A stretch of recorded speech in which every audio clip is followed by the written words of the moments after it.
अस्सलाम वालेकुम। यकीनन आप सब खैरियत से होंगे। आज हम आए हैं 13D का विज़िट कराएंगे आपको।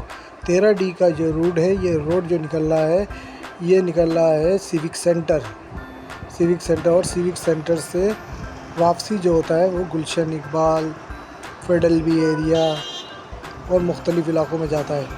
और अगर यहाँ से आप साइड पे जाएंगे तो ये जाता है तारिक रोड और मुख्तलिफ़ इलाक़ों में निकलता है। बहुत आसानी है इस रोड से। ये एक रोड बाद में निकला है, बहुत ज़बरदस्त रूट बनाई है।